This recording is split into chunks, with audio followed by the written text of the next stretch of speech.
शुभ संध्या। इतिहास पाठ्यक्रम को आपण समस्त को स्वागत। आज आमे मध्ययुगीय भारतीय इतिहास संबंध रे आलोचना करिबा। एही परिप्रेक्षी रे आमे देखिबा जे मध्ययुगीय भारत इतिहास पुनर्गठन करिबा पई किभଳି भाबरे अनेक गुड़िए ऐतिहासिक उपादान आवश्यकता होई थाए सेही विषय आमे आलोचना करिबा। आमर मुख्य विषय वस्तु हेला मध्ययुगीय भारत इतिहास जहा 1206 रु 1526 पर्यंत लिपिबद्ध, जहा को आमे कहू sultanate phase of medieval history. मध्ययुगीय भारत इतिहास को आमे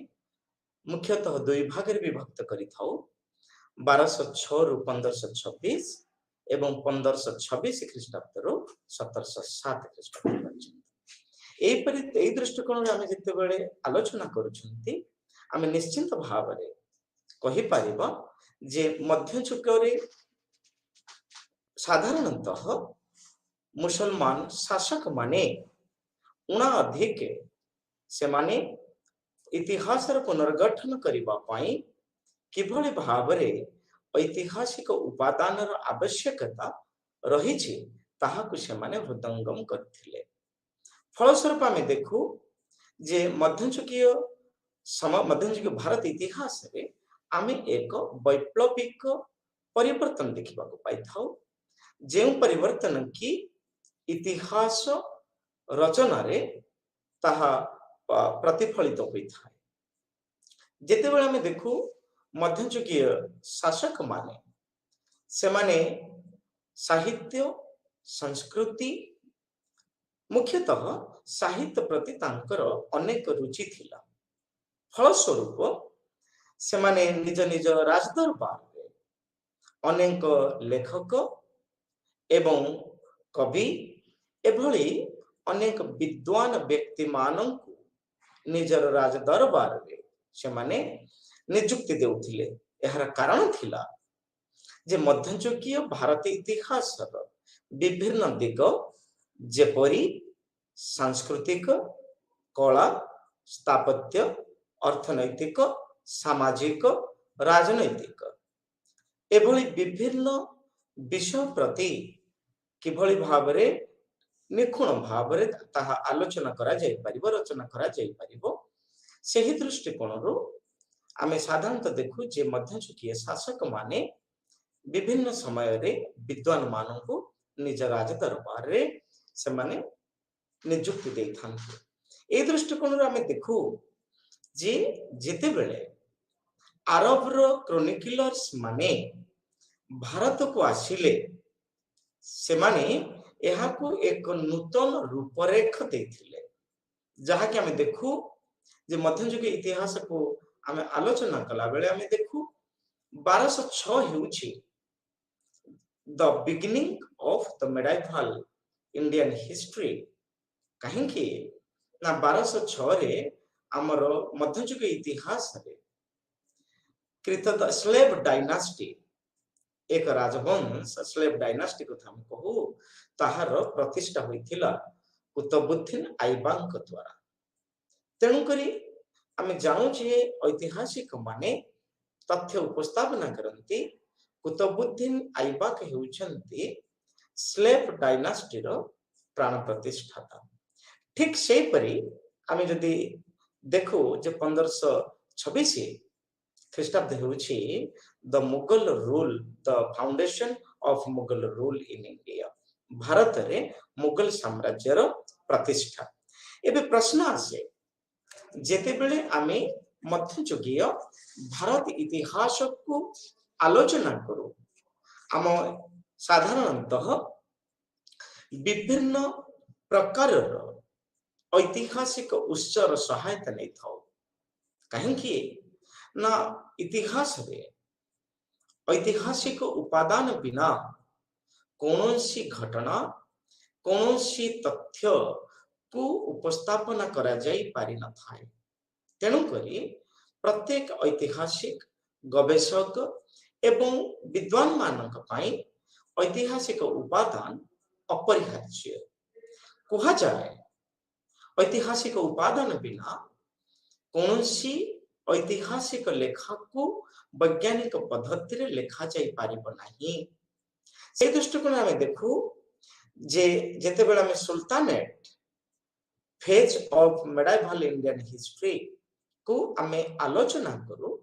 साधारणतः ऐतिहासिक माने अनेक गुड़िए ऐतिहासिक उपादान सहायता नहीं थांती। एही उपादान गुड़िक मध्यरे आमे देखू क्रोनिकल्स, आउ देखू परिव्राजक मानक कहानी बा परिव्राजक मानक विवरणी, पुण देखू मुद्रा एवं ऐतिह्य कला स्थापत्य एवं ऐतिहासिक उपादान हिसाब रे आमे राजप्रासाद जहाँ का मैं कहूँ रॉयल पैलेसेस, एपरिक दुर्ग, एपरिक राजकीय फरमान्स, ऑफिशियल ऑर्डर्स, आमे देखो कोर्ट बुलेटिन एवं ऐतिहासिक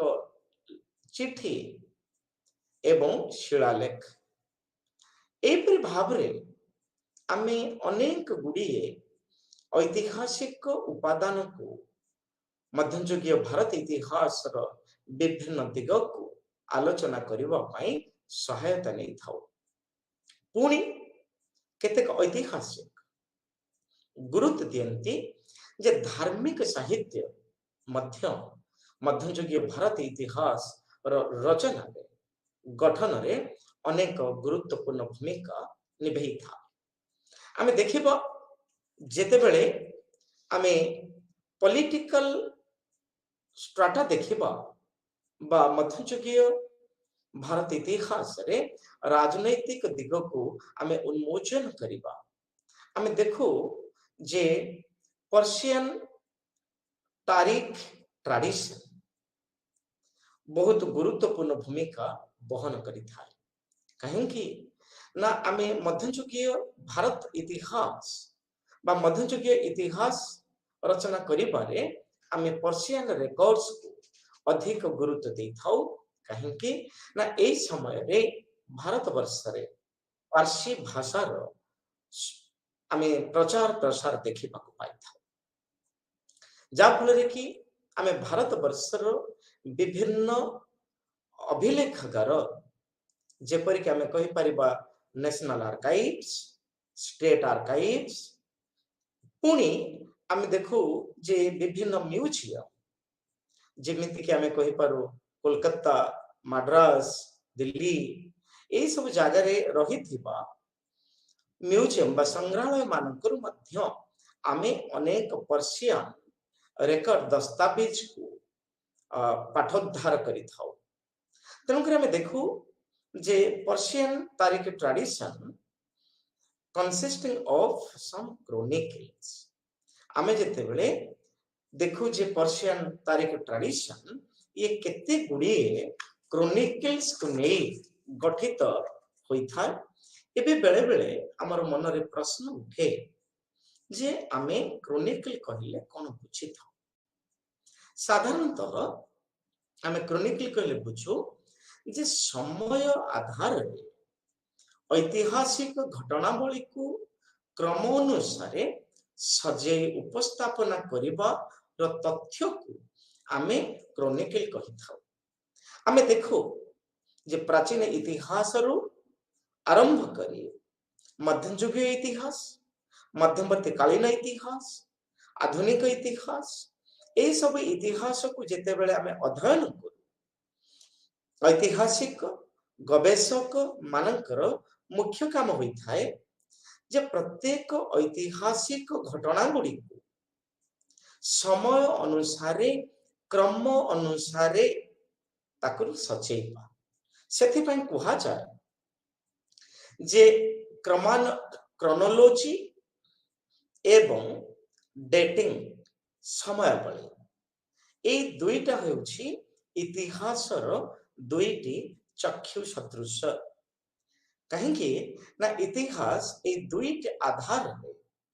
अनबायस्ड वैज्ञानिक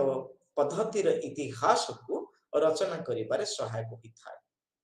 पुणी आमे देखू जे जेतेबेले मध्ययुगीय भारत इतिहास को आमे आलोचना करू आमे क्रोनिकल साहाय्य अनेक गुड़िए लोकल जहाँ को आमे कहूचे स्थानीय अंचल रे घटुथिबा ऐतिहासिक घटनावली को आमे क्रोनिकल माध्यम रे उपस्थापना करिथाउ। से दृष्टिकोण आमे जदि देखिबा एबे बेले बेले प्रश्न आसे पुणी जे कहीं आमे एभली ऐतिहासिक घटना गुड़ी को आमे लिपिबद्ध करिबा तार मुख्य कारण है जे भविष्यत र पीढ़ी को निज जाति निज देश निज संस्कृति निज भाषा निज प्रथा निज परंपरा निजर ऐतिह्य निजर गौरव विषय रे सूचना प्रदान करिबा पाए साधारणतः ऐतिहासिक घटनावली गुड़ी को क्रमान्वय रे सजे रखा जाए लिपिबद्ध कर रखा जाए। से तो आमर कह जाए ये ऐतिहासिक घटनावली गुड़ी को आमे विभिन्न पद्धति रे ताकु लिपिबद्ध करि थाउ। जेमिति आमे देखिले मुद्रा हेउछ एक पद्धति कला स्थापत्य ऐतिह्य हेउछ पद्धति एवं साहित्य कृति हेउछ पद्धति शिलालेख हेउछ पद्धति एई माध्यम रे आमे आमर अतीतर इतिहास अतीतर घटनावली गुड़ी को पुंखानुपुंख भाव रे सजे रखि था। आमे देखिबा केते गुड़िए इंपोर्टेंट क्रोनिकल्स जहा कि हमको मध्ययुगीय भारत इतिहास रचना करिबारे सहायक होता है। एबे प्रश्न आछे जे जे क्रोनिकल गुड़ी को मध्ययुगीय भारत इतिहास को रचना करिबा पाई लिपिबद्ध होईची बा रचित होईची केउ भाषा रे एगुड़ी को लिपिबद्ध करा जायछि संकलित करा जायछि। साधारणतः में देखू जे मुस्लिम क्रोनिकल्स गुड़ी को आमे अरबिक भाषा रे देखि था एवं परवर्ती समय रे ए अरबिक भाषा रे आमे पर्शियन भाषा को मध्य इतिहास रचना करिबा प्रयोग करा जायछि व्यवहार करा जायछि। ताले हम देखू कि the works which were written from 1200 to 1440 AD आमे बेले बेले देखू जे 1200 रु 1440 पर्यंत ए जो समय रहिला ए समय भितरे आमे अनेक गुड़ी मध्ययुगीय ऐतिहासिक उपादान को लिपिबद्ध करि थाउ। से गुड़ी को मध्य रे आमे मुख्यतः केते गुड़ी क्रोनिकल्स को आमे आलोचना परिसर भुक्त करिबा ताहा हेउची ताज उस मासिर। डियर फ्रेंड्स जेतला में ताज उस मासिर कथा आलोचना करो एहा को हासन निजामी नामक जने विद्वान रचना करिसेंती एवं तांकर नेटिव हेउची निशानपुर। सो निशापुर बासिंदा आमे कहूचे हासन निजामी जे कि ताज उस मासिर को रचना करिसेंती एवं से भारत को आसिले he came to India and produced the work Taj us Masir in 1205 1205 ख्रीष्टाब्द रे ताज उस मासी सॉरी हासन निजामी जेते बेले भारत को आसिले एवं भारत रे से ताज उस मासिर को लिपिबद्ध कले संकलित कले एवं एथिरे से प्रथमे टर्की जहाँ को आम कहे तुर्की भाषा को से प्रयोग करथिले एवं एही कार्यटे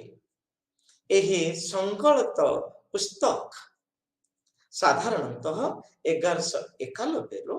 1217 ପର୍ଯ୍ୟନ୍ତ ଭାରତରେ ଯେଉଁ ଯେଉଁ ମଧ୍ୟବର୍ତ୍ତୀ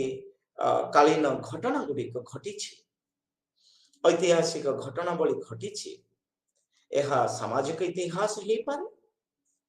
ଏହା ରାଜନୈତିକ ଇତିହାସ ହେଇପାରେ, ଏହା ସାଂସ୍କୃତିକ ଇତିହାସ ହେଇପାରେ, ଏହା ଧାର୍ମିକ ଇତିହାସ ହେଇପାରେ, ଏହା ଜାତି ଭିତ୍ତିକ ଇତିହାସ ହେଇପାରେ, ଏହା ଦର୍ଶନ ଭିତ୍ତିକ ଇତିହାସ ହେଇପାରେ। ତାହେଲେ ଆମେ ଦେଖୁ ଯେ 1191 ଠାରୁ 1217 ପର୍ଯ୍ୟନ୍ତ ଯେତେ ସବୁ ଐତିହାସିକ ଘଟଣା ଗୁଡ଼ିକ ଘଟିଛି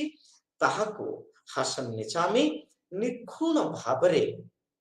ତାଜୁସ ମାସିରରେ ସେ ଉପସ୍ଥାପନ କରିଛନ୍ତି। ଏହି କ୍ରୋନିକଲ୍ସରୁ ଆମେ ଅନେକ ଗୁଡ଼ିଏ ଘଟଣା ଜାଣିବାକୁ ପାଉ। ସାଧାରଣତଃ ଦ ଆଚିଭମେଣ୍ଟସ୍ ଅଫ ମହମ୍ମଦ ଘୋରୀ ଏବଂ ମହମ୍ମଦ ଘୋରୀଙ୍କୁ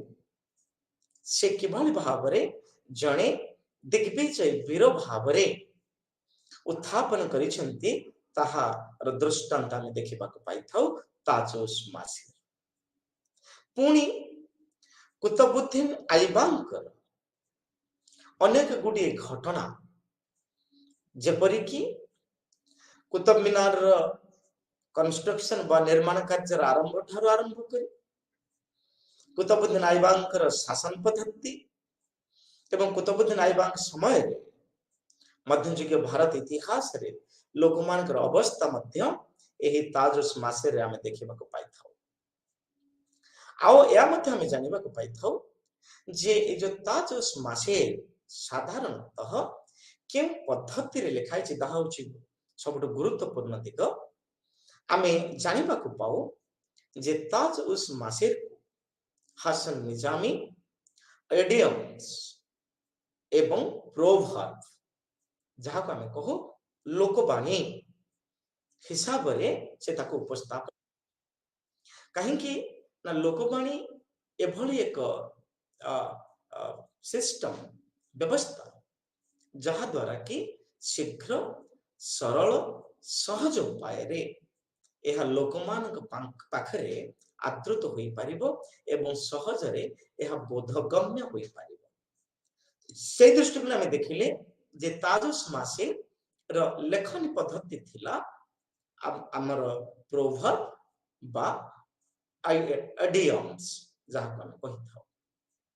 ଏବଂ ସବୁଠୁ ବଡ଼ କଥା ଯେ ହାସନ ନିଜାମୀ ସବୁଠାରୁ କମ୍ ଦୃଷ୍ଟି ନିକ୍ଷେପ କରିଛନ୍ତି ସାଧାରଣତଃ ସାମାଜିକ ଅବସ୍ଥା ଏବଂ ପ୍ରଶାସନିକ ଅବସ୍ଥା, ଯାହାକୁ ଆମେ କହୁଛେ 1191 ରୁ ଯେତେବେଳେ ସେ 1217 କଥା ଲେଖିଛନ୍ତି, ଏଥିରେ ସେ ଟିକେ କମ୍ କରି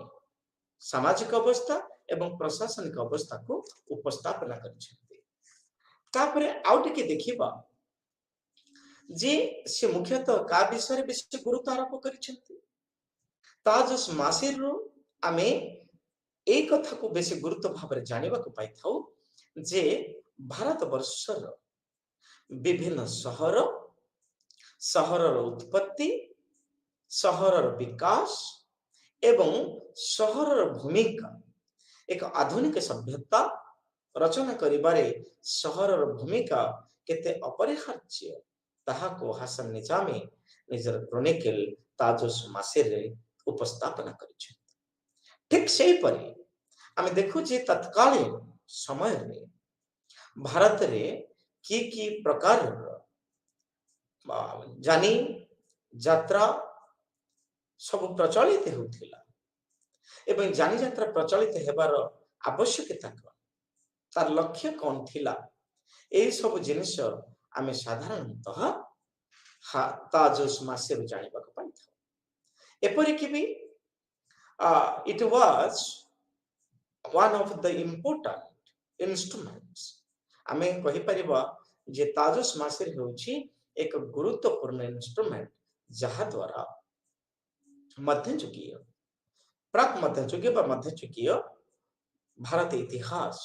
ରଚନାର ହୋଇପାରିଛି କହିଲେ ଅତ୍ୟୁକ୍ତି ହେବ ନାହିଁ। ହାସନ ନିଜାମୀ ସେ केते गुड़िए घटना को प्रत्यक्ष भाव में देखिछंती। जेमिति आमे कहू जे हेरोडोटस जेतेबेले तांकर इतिहास रचना करिछंती से पूरा प्रत्यक्ष भाव में अनेक ऐतिहासिक घटना को से उपलब्धि करिछंती एवं परवर्ती समय ताको लेखनी माध्यम रे लेखा माध्यम रे परिप्रकाश करिछंती। ठीक सेही परे dear friends, Hasan Nizami was a witness of their events। हम देखो अनेक गुड़िए घटना को से निजे देखिछंती अति पाखरु एवं ताको से उपस्थापन करछंती। आमे देखू जे जेतेबेले ताजुस मासिर कथा को आमे आलोचना परिसरभुक्त करू, आमे देखू जे हसन निजामी हेउछंती जने भारतीय मुसलमान लेखक एवं सबुठ बड़ कथा है तांकर लेखनी शैली थिला वेरी आर्टिस्टिक कलात्मक एवं समय समय तांकर लेखनी द्वारा बा तांकर ताजुस मासिर रे आमे देखो जे से अधिकांश समय कविता राइम्स एवं प्रोज एभली तीन भाग रे तांकर ताजुस मासिर को से संकलित करिसंती। एवं सबुठ बड़ कथा हैला जे आर्मी से कहूथिले जे मध्ययुगीय भारत इतिहास रे मुसलमान शासक माने नरपति माने जो आर्मी बा सैन्य बाहिनी को व्यवहार करुथिले निजर राज्य जय पाई हेउ निजर साम्राज्यर सुदृढ़ीकरण पाई हेउ बाह्य आक्रमण रक्षा आक्रमण रु निज एम्पायर को रक्षा करबा पाई से दृष्टिकोण रु से ताजुस मासिर लिखे छंती जे आर्मी हेउछंती तारा सदृश आकाश रे नक्षत्र माने तारा माने जे भली उद्भासित होती।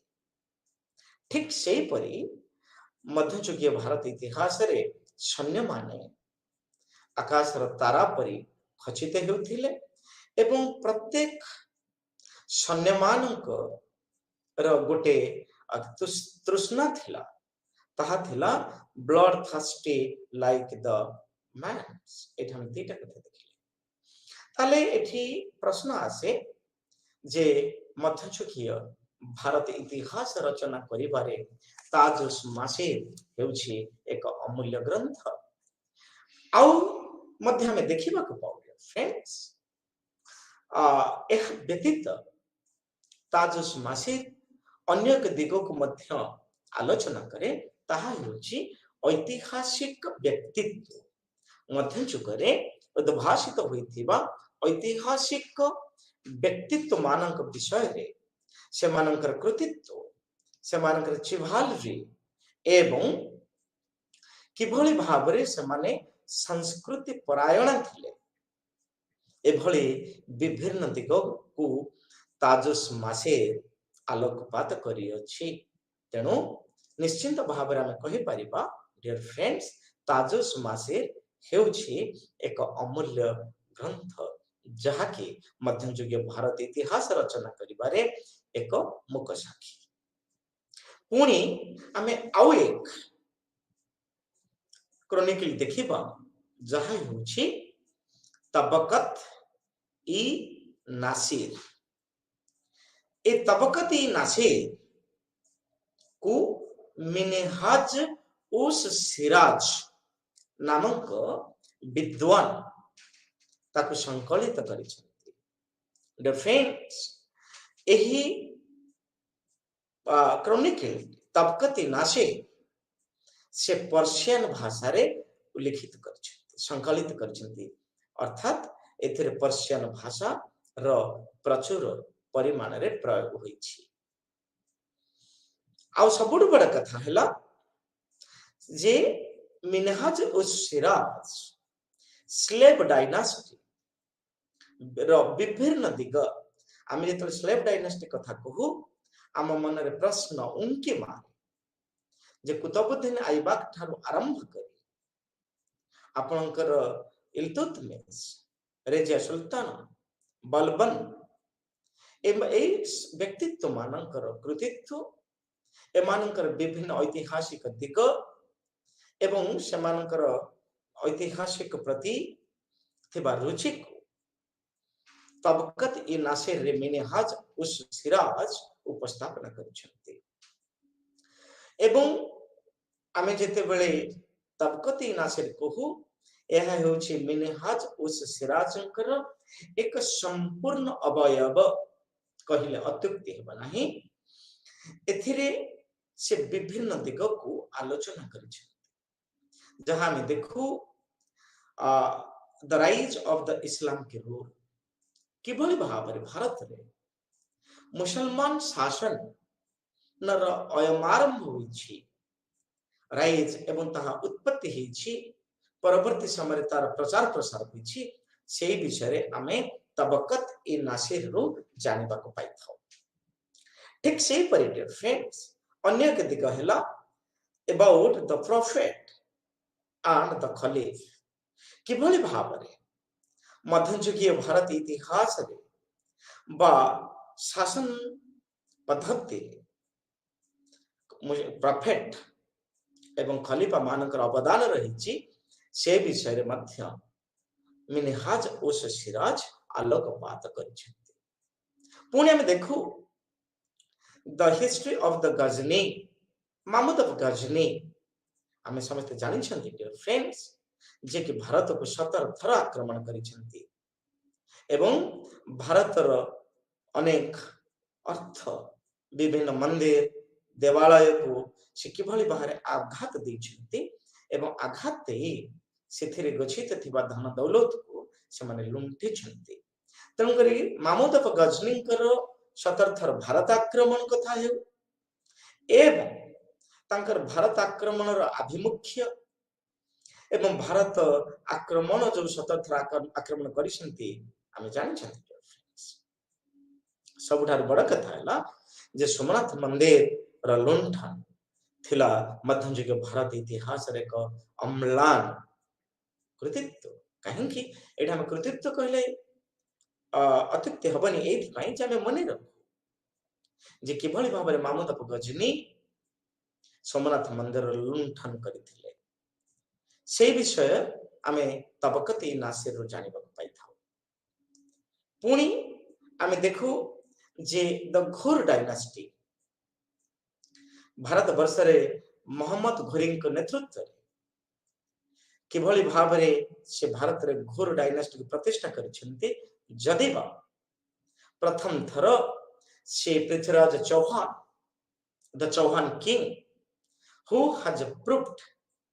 his valor and chivalry, ଯେ କି ନିଜର ଅଦମ୍ୟ ପରାକାଷ୍ଠା, ରକ୍ତ ବୀର୍ଯ୍ୟ ଶୌର୍ଯ୍ୟକୁ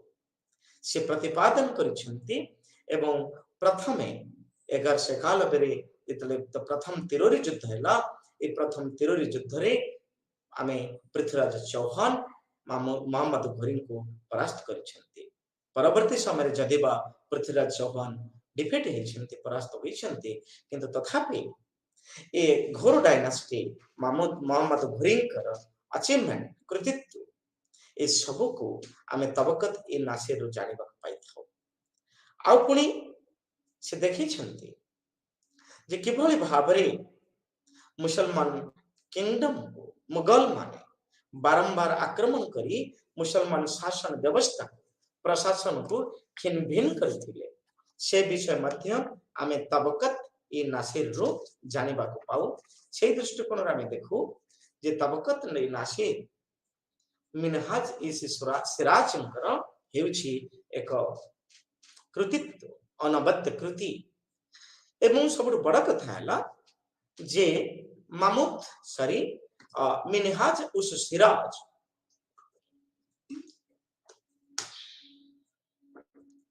ଥିଲେ ଜଣେ ଧାର୍ମିକ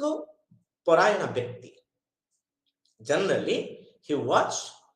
ଏ ରିଲିଜିୟସ୍ ବେଣ୍ଟ ଅଫ ଥଟ୍, ଧାର୍ମିକ ପରାୟଣ ବ୍ୟକ୍ତି ସେ ଥିଲେ। ସବୁଠୁ ବଡ କଥା ଥିଲା ସେ ଭାରତରେ ଜଣେ କ୍ୱାଜି ଭାବରେ ସେ କାର୍ଯ୍ୟ କରୁଥିଲେ। ଏବଂ ସବୁଠୁ ବଡ କଥା ହେଉଛି जे से निजे मिनहाज उस सिराज निजे धार्मिक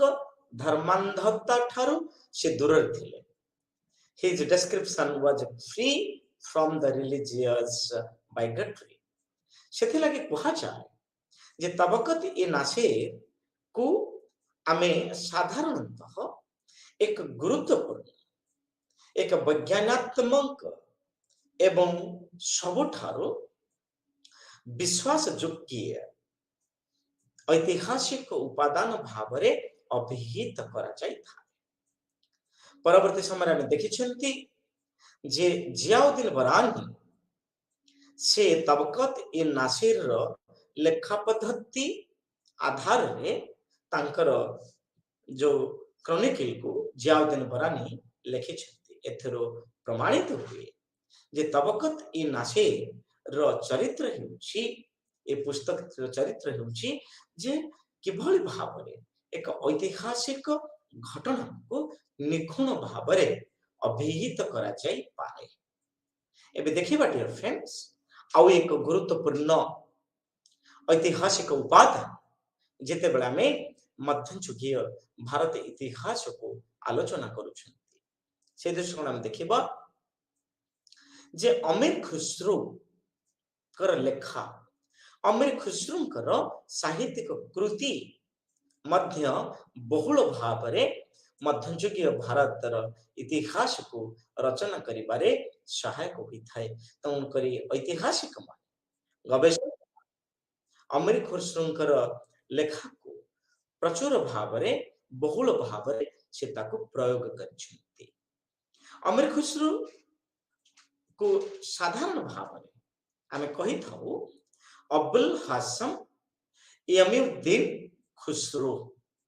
ये होछि अमीर खुसरोंकर संपूर्ण नाम एवं तांकर लेखा गुड़िक कलात्मक आर्टिस्टिक फॉर्म आमे त कलात्मक कथा कहू मन भीतर प्रश्न आसे जे कलात्मक लेखनी पद्धति कहले कौन बुझा जाए। कलात्मक लेखनी पद्धति कहले आमे या बुझू जे जेउ लेखनी गुड़िक जेउ ऐतिहासिक कार्य गुड़िक साधारणतः पाठक मानक मन रे कौन से प्रकार से किछि द्वंद्व सृष्टि करि न थाए। से दृष्टिकोण आमे देखो जे अमीर खुसरो कर लेखा गुड़िक अति कलात्मक अति वैज्ञानात्मक एवं अति तर्क भित्तिक। से दृष्टिकोण आमे देखो जे he was the most or the best scholar and poet of his age. मध्ययुगीय भारत इतिहास रचना करिबारे अमीर खुसरोंकर अवदान अतुलनीय एवं तांको जने महान श्रेष्ठ कवि लेखक भावरे ऐतिहासिक माने उपस्थापना करछन्ति। एटा हम देखिबा जे अमीर खुसरो जने ऐतिहासिक नथिले परंतु he was a poet par excellence। से जने उच्च कोटिर कवि एवं तार काव्यिक चिंताधारा भारतीय इतिहास हेउछि एक निदर्शन एक निर्झरणी कहला अत्युक्ति बने। तंग्रा में देखो जे तांकर समस्त कविता गुड़िक खुसरोंकर समस्त कविता गुड़िक ऐतिहासिक घटना को उपस्थापित करि थाए। जेभली मो एक उदाहरण दे पारे in context to the Prajamandal movement of Odisha Odisha र प्रजा आंदोलन उपरे मो एक पंक्ति को उपस्थापना करि पारे जहा कि ऐतिहासिक घटना को उल्लिखित करि थाए ऐतिहासिक घटना को से परिप्रकाश करि थाए। एभली मारुछ किए गुड़ी रे भाई मारुछ किए गुड़ी अंटी रे आम गेटी पथर हाथ रे आम मुड़ी। पुणी कह जाई पारे थरे मन देई सुन राज राजुड़ा बेल थाउ थाउ बांध पेड़ी कुटुला जेते हाकिम हुकुमा डेपुटी मोटा दरमा जीवटी कटी। ये होची एक कवितात्मक ऐतिहासिक घटनावली को उज्जीवित करुथिबा कवच कहला संजीवनी कहला ताले हम देखू जे अमीर खुसरो में जो दुईटी उक्ति सॉरी दुईटी पंक्ति को उपस्थापन कर ए दुईटी पंक्ति रो आमे पर्टिकुलरली नरसिंहपुर गणजात र प्रजा आंदोलन विषय रे ये सूचना प्रदान करता है। ठीक सही परी अमीर खुसरो ऐतिहासिक भाव में जेते की परिचित नुहे जने कवि कवि का चिंताधारा भाव रे से अधिक परिपूर्ण एवं से तांकर कविता माध्यम रे ऐतिहासिक घटना से उपस्थापित करने को सर्वदा चेष्टा करिसेंती। एपरिक भी से हेउछंती प्रथम मध्ययुगीय स्कॉलर जे कि तांकर रचना गुड़िक क्रोनोलॉजी क्रमान्वय रे से उपस्थापना करिसेंती। तार कारण हैला ऐतिहासिक घटना को क्रमान्वय रे आमे जदि आलोचना करुछंती एहा सरल हबो बोधगम्य हबो सुविधा ही पारिबो एवं द्वंद्वात्मक हेबो नाही। तंकरी संप्रति समय रे ऐतिहासिक मानकर काम हेउछि किभली भाबरे ऐतिहासिक घटना गुडी को से क्रमान्वय रे सजै रखिबे एवं देखो जे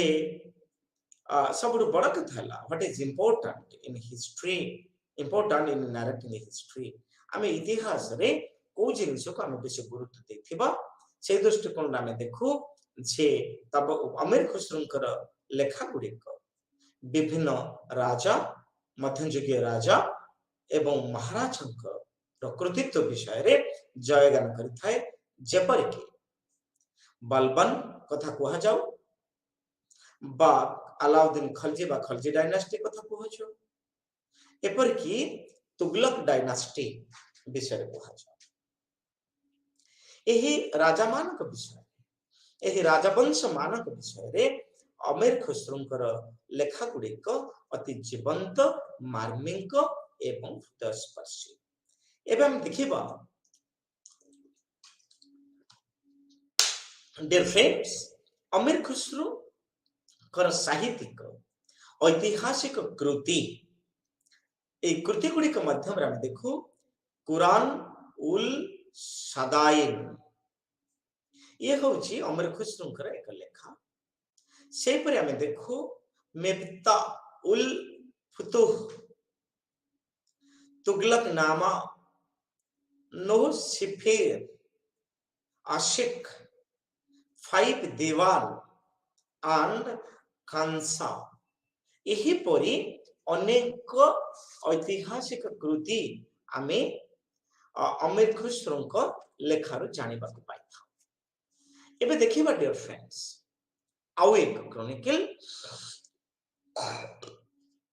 जहाँ कि हमें को तारीख ई फिरोज शाही ए तारीख ई फिरोज शाही 1357 ख्रीष्टाब्द रे जियाउद्दीन बरानी द्वारा लिपिबद्ध होइछि लिखित होइछि एवं तारीख ई फिरोज शाही रो आमे स्वतंत्र तथ्य पाई थाउ जहाँ कि डिडक्टिव हिस्ट्री भावरे परिचित पुणी डियर फ्रेंड्स प्रश्न आसे जे तारीखी फिरोज शाही हेउछि एक डिडक्टिव राइटिंग एवं केम प्रकार डिडक्टिव राइटिंग ताहा को हमें देखिबा एवं डिडक्टिव राइटिंग विषय रे आलोचना करिबा पूर्व हमें देखिबा जे डिडक्टिव हिस्ट्री कहिले हमें साधारणतः कोन बुझी था ताहु जति गुरुत्वपूर्ण हम देखु छे डियर फ्रेंड्स जे डिडक्टिव हिस्ट्री रो अर्थ हैला जहा बा जेउ लेखा माध्यम रे आमे शांति खुशी एवं विभिन्न प्रकार आमोद प्रमोद खुराक पाई था से परि तारीखी फिरोज शाही मध्यवर्ती समय रे भारत इतिहास रचना समय रे आमे किभली भाव रे ମଧ୍ୟଯୁଗୀୟ ଭାରତ ଇତିହାସକୁ କଳାତ୍ମକ ଏପରିକି ଆମୋଦ ପ୍ରମୋଦ ଏବଂ ଖୁସି କରାଯାଇପାରିବ ତାହା ଉପରେ ପର୍ଯ୍ୟବେସିତ। Dear friends, ଆମେ ଯେତେବେଳେ ଜିୟାଉଦ୍ଦିନ ବରାନୀଙ୍କ କଥା ଦେଖୁ, ଏ ଜିୟାଉଦ୍ଦିନ ବରାନୀ ତାଙ୍କର ତାରିଖୀ ଫିରୋଜ ଶାହୀରେ ସେ ମୁଖ୍ୟତଃ ବଲବନଙ୍କ ଠାରୁ ମହମ୍ମଦ ବିନ୍ ତୁଗଲକ ପର୍ଯ୍ୟନ୍ତ ନରପତି ମାନଙ୍କର ସାହିତ୍ୟିକ ନରପତି ମାନଙ୍କର କୃତିତ୍ୱ ବିଷୟରେ ଆଲୋଚନା କରିଛନ୍ତି। ଆମେ ପ୍ରଥମେ ଦେଖିବା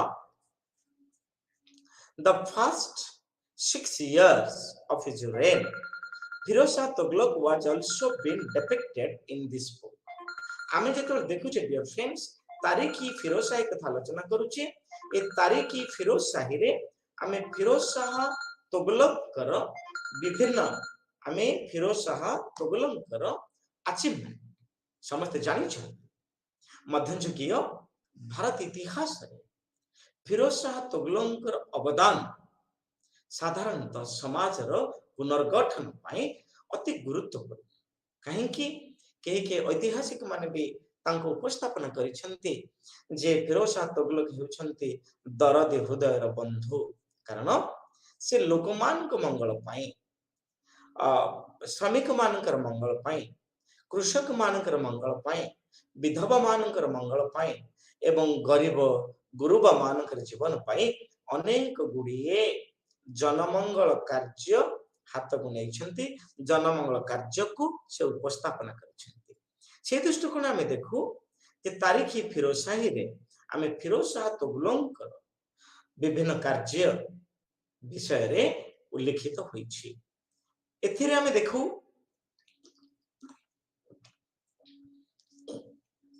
ଯେ ଫିରୋଜ ଶାହ ତୁଗଲକଙ୍କର ସାମରିକ କୃତିତ୍ୱ, ରାଜନୈତିକ ଘଟଣାବଳୀ, ସାମାଜିକ ବ୍ୟବସ୍ଥା ଏବଂ ସାଧାରଣ ପ୍ରଶାସନ ଓ ଅର୍ଥନୈତିକ ଜୀବନ, ଏହିପରି 5ଟି ଭାଗରେ ଆମେ ତାରିଖ ଇ ଫିରୋଜ ଶାହୀ ଯାହା ହେଉଛି ଜିୟାଉଦ୍ଦିନ ବରାନୀଙ୍କର ଏକ ମାନସ ସନ୍ତାନ, ସେଇଥିରେ 5ଟି ଦିଗ ଭାବ ଉପରେ ଆମେ ପୁଙ୍ଖାନୁପୁଙ୍ଖ ଇନ୍ ଡିଟେଲ୍ସ ଆଲୋଚନା ଦେଖିବାକୁ ପାଇଥାଉ। ଏବେ ପ୍ରଶ୍ନ ଆସେ ଯେ ଜିୟାଉଦ୍ଦିନ ବରାନୀ ବିଲିଭ୍ସ, ସେ ବିଶ୍ୱାସ କରନ୍ତି in the religious philosophy of history. ଇତିହାସକୁ ବିଭିନ୍ନ ଐତିହାସିକ ମାନେ ବିଭିନ୍ନ ଦିଗରେ, ବିଭିନ୍ନ ଢାଞ୍ଚାରେ, ବିଭିନ୍ନ ହିସାବରେ ସେ ତାକୁ ଉପସ୍ଥାପନ କରିଛନ୍ତି। କେହି ଇତିହାସକୁ ଧାର୍ମିକ ଦର୍ଶନର ଇତିହାସ ବୋଲି କୁହନ୍ତି, କେହି ଇତିହାସକୁ ସାଧାରଣତଃ ରାଜନୈତିକ ଇତିହାସ ଭାବରେ ଅଭିହିତ କରିଥାନ୍ତି, ଅର୍ଥନୈତିକ ଇତିହାସ ଭାବରେ ଅଭିହିତ କରିଥାନ୍ତି। କିନ୍ତୁ ଜିୟାଉଦ୍ଦିନ ବରାନୀ ତାହାକୁ ଧାର୍ମିକ ଦର୍ଶନର ଇତିହାସ ବା ଇତିହାସର ବିଭିନ୍ନ ଦିଗ ଅଛି, ସେଇଥିର ଧାର୍ମିକ ଦର୍ଶନ ହେଉଛି ଏକ ଗୁରୁତ୍ୱପୂର୍ଣ୍ଣ ଦିଗ, ଯାହା ଜିୟାଉଦ୍ଦିନ ବରାନୀ ତାଙ୍କର ପୁସ୍ତକ ତାରିଖୀ ଫିରୋଜ ଶାହୀରେ ଉପସ୍ଥାପନା କରିଛନ୍ତି। ଆମେ ଦେଖୁ ଯେ chronicle was influenced by it। ଏ ଯୋଉ ତାରିଖୀ ଫିରୋଜ ଶାହୀଙ୍କର ଲେଖାରୁ ଆମେ ଦେଖୁ ଯେ ସାଧାରଣତଃ କ୍ରୋନିକଲ୍ସ ଗୁଡ଼ିକ ପ୍ରଭାବିତ ହୋଇଥାନ୍ତି। So dear friends, we came to know, ଆମେ ଜାଣିବାକୁ ପାଉ, he said that, ସେ କହୁଥିଲେ ଯେ to serve the people with the interest of the Islam, and a sultan should not only enforce the holy law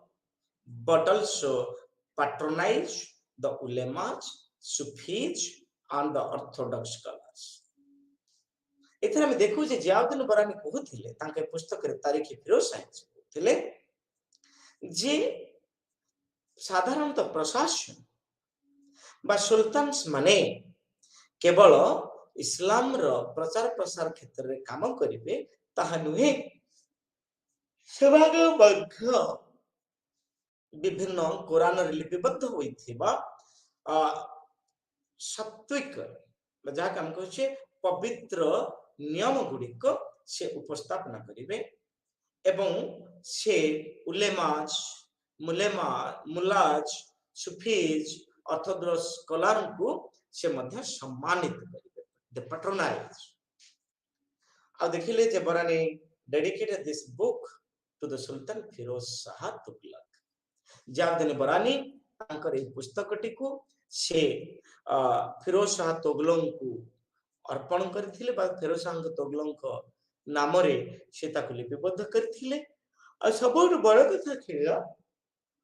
dear friends जे Barani devoted 11 chapters to Firoz Shah Tughlaq ए जो तारीखी फिरोज शाह को हम देखिले एथिरे जियाउद्दीन बरानी बलबन पर्टिकुलरली सॉरी फिरोज शाह तुगलक विषय रे 11 टा चैप्टर को से थिरे उल्लेखित करछन्ती ये प्रमाण करे कहीं के ऐतिहासिक माने कहते जे जियाउद्दीन बरानी कर लेखा गुडी बोध हुए फिरोज शाह तुगलक पई प्रयोज्य कहीं के ना जते बेले फिरोज शाह के समय रे हमें देखिछन्ती पाठ्य पुस्तक रु जे से जेउ झियटी विवाह हे पारुनी विवाह करि पारुनी से तार परिवार वर्गों को आर्थिक सहायता जोगे छ याठ बोल के जने राजा पे आउ कोन हे पारे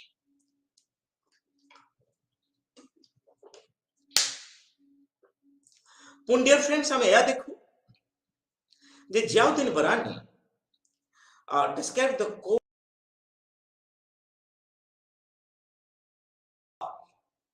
किभरी भावरे परिचालित हेउथिला से विषय लिखिछन्ती एवं या भी मध्य से कहिछन्ती जे फिरोज शाह तुगलकर कोर्ट हेउछि न्यायालय हेउछि अल्लाह को न्यायालय because Firoz Shah Tughlaq what is doing Firoz Shah Tughlaq जहा करूथिले यह बोध हुए अल्लाह का निर्देश रे करूथिले बोली जियाउद्दीन बरानी निजर पुस्तक तारीखी फिरोज शाह रे उपस्थापना करछ पुन से कहउछन्ती the work of the public welfare of the Firoz Shah Tughlaq कहिला डियर फ्रेंड्स मध्ययुगीय भारत इतिहास जदि जनमंगल प्रजारंजित शासकों कथा उनकी मारे से होचंती फिरोज शाह तुगलक जे चाकरी पाइनी फिरोज शाह तुगलक समान पाई चाकरी व्यवस्था करिछन्ती जेउ महिला माने विधवा होइछन्ती से माने वैवाहिक जीवन यापन करबा संगे संगे से मन को आर्थिक सहायता मध्य जोगे दिया जाइछि जहा कि जियाउद्दीन बरानी निजर पुस्तक तारीखी फिरोज शाह रे लिखिछ आ सबोड बड़ कथा हला जे फिरोज शाह तुगलकर हृदय साधारणतः उलेमाज पाई नथिला मुलाज पाई नथिला बा धार्मिक पुरुष पाई नथिला एहा साधारण जनतांक पाई मध्य उद्दिष्ट थिला एवं कहा जाए बरानी gives A complete knowledge on the canals and measures for the agricultural improvement ताला में देखिले फिरोज शाह तुगलक कृषि रो विकास एवं भारतीय आदिवासी मानन को स्वच्छ पानी जोगेबा पई एठा में देखु छे for information friends to improve the agriculture हमर जलर आवश्यकता हुए बिकॉज ऑफ कृषि एवं कृषि रो प्रचार प्रसार पई हमर इरिगेशन दरकार जलसेच दरकार सेति पई फिरोज शाह तुगलक तांक समय रे मध्ययुग भारत इतिहास रे सबठारो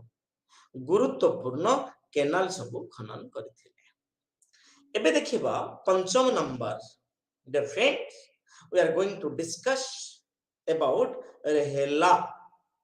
that is one of the important chronicles not we may use the term chronicles but it is the travelers परिव्राजक विवरणी हम देखिबा डियर फ्रेंड्स रेहला हेउची एक ट्रैवल अकाउंट जहा को रचना करिसंती इब्न बटूटा सो इब्न बटूटा हेउचंती रेहला रो स्रष्टा तुम हम कहू जे Rihla was the important chronicle of the Saltanat period जे कोनोसी मध्ययुगीय इतिहासकार को आपण पंचारिबे समस्त से गोटिए कथा को से गुरुत्व देबे से कथाटी हेउची जे रहेला किभली भाव अनेक साहित्यिक कृति को धारण कर तार कलेबर विस्तृत करथिला आमे देखो इन केस ऑफ ओडिशा आमे देखो अतुल चंद्र प्रधान कहि परिबा बा आमे जेतले ओडिसा इतिहास को आमे आलोचना करूछंती से क्षेत्र आमे देखो जे अनेक गुडी साहित्यिक उपादान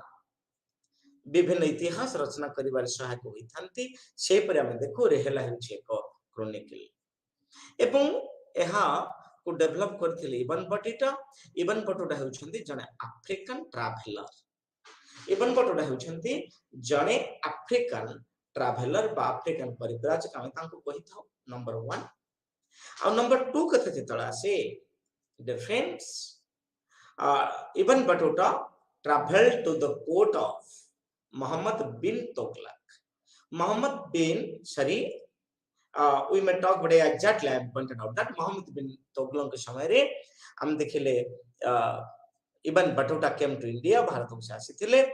एवं he was remained in India 14 years.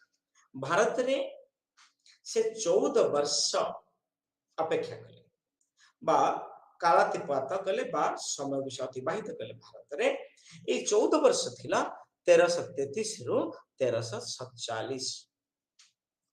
1334 रु 1347 सॉरी 1333 रु 1347 जहा कि गोटे 14 वर्ष गोटे पूर्णांग इतिहास को से तांकर पुस्तक अरब इन सिंध रे उपस्थापना सरी तांकर पुस्तक रेहला से उपस्थापना करछथि आ सबुठ बड़ कथा dear friends during the reign of Mohammad bin Tughlaq Ibn Battuta visited this court Mohammad bin Tughlaq के समय रे राजत्व समय रे आमे देखो इबन बटुटा केम टू इंडिया से भारत को आसिले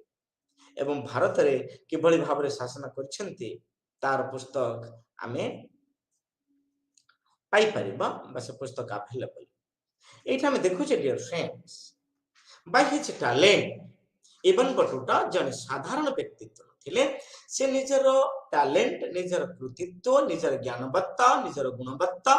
एवं जन प्रगल्भ वक्ता हिसाब रे तांको अभिहित करा जाय एवं से कोन हेले ना निजर स्कॉलरशिप निजर कृतित्व पई इबन बटुटा तांको पर इंप्रेस हे गेले तांको पर खुशी हे गेले आज काची and he remained in the court of Muhammad bin Tughlaq for 5 years. तने मोहम्मद बिन एठा में देखु छे डियर फ्रेंड्स मोहम्मद बिन तुगलक रो जो रॉयल कोर्ट थिला सेथरे सेते समय अतिबाहित कर देले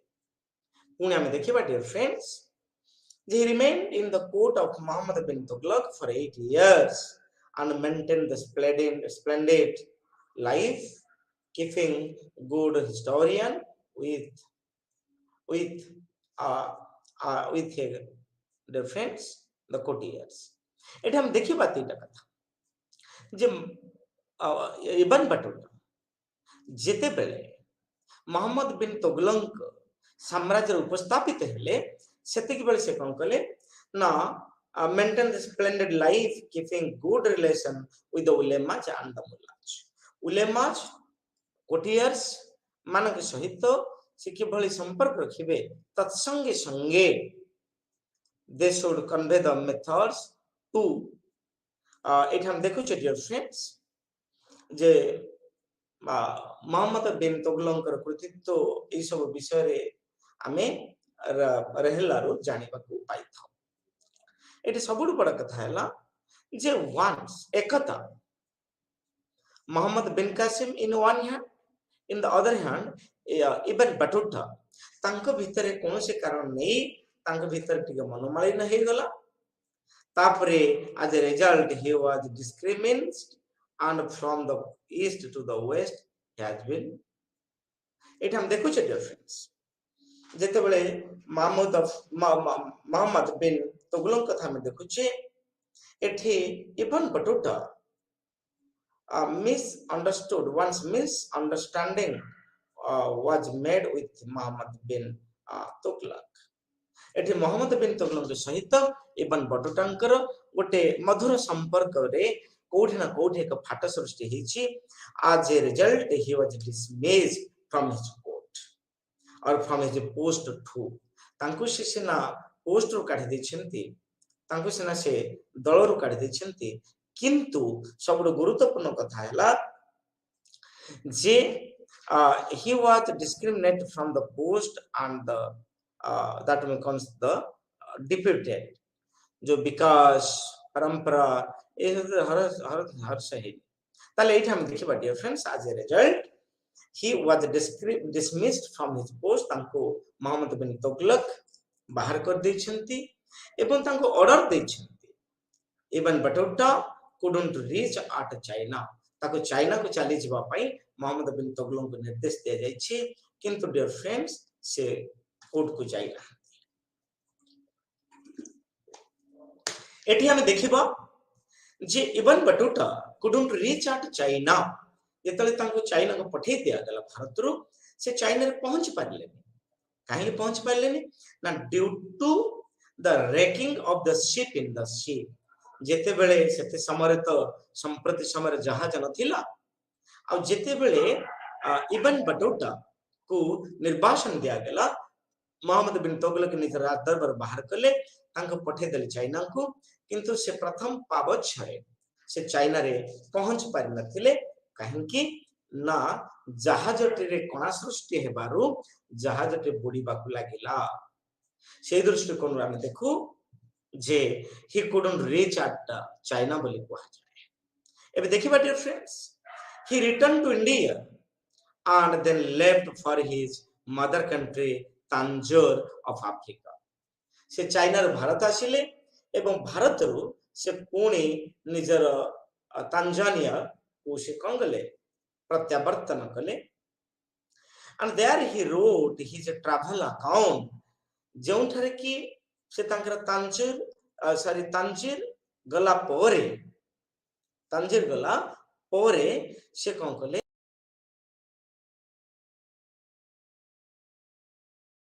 पुस्तक रचना करिवा पई मनो बळेले मनोनिवेश कले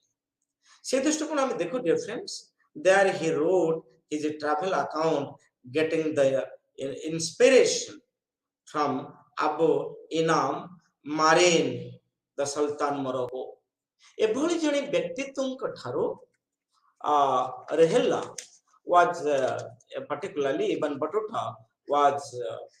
what exactly we talk about dear friends was released that we must say पुन से कहूची his account was edited by Juji जेते बेले इबन बटुटा निजर रास ओरिजिनल प्लेस तांजीर अफ्रीकार तांजीर पहुंचंती सेतिकी बेले से जुजिंग को सहित से देखा हेछि एवं से तांकर ट्रैवल अकाउंट को से कोन करिसंती ना तांकर ट्रैवल अकाउंट को से संकलित करिसंती दैट मस्ट एवं ए दृष्टिकोण आमे देखो जे जुजी इबन बटुटांकर लेखा को से खाली एडिट करि नाहंती से खाली संकलित करि नाहंती एवं से तार ना रेहेला मध्य देछि तंकर हम देखिबा जे इबन बटुटांकर जो तांकर परिव्राजक विवरणी लिपिबद्ध करिबारे संकलित करिबारे निजर भूमिका जेति के थिला ताठर अधिक भूमिका थिला जुजिंकर एवं से एही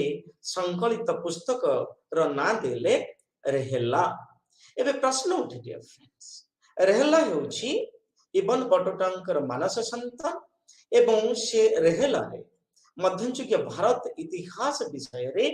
पुंखानुपुंख विभिन्न दिग को से उपस्थापना करिसंती जो दिग गुडी कहला प्रशासन यात्रा जानी यात्रा एपरिकी भी व्यवसाय वाणिज्य खाद्य भारतीय मानकर पोशाक एपरिकी शहर लाइफ नगर लाइफ राज दरबार लाइफ भारतर अर्थनीति भारतर समाज भारतर पर्यावरण मैरेज व्यवस्था एवं शबदाह व्यवस्था एभली अनेक दिग रेहलारे इबन बदत्ता पुंखानुपुंख भावरे से उपस्थापना करिछन्ति। धन्यवाद।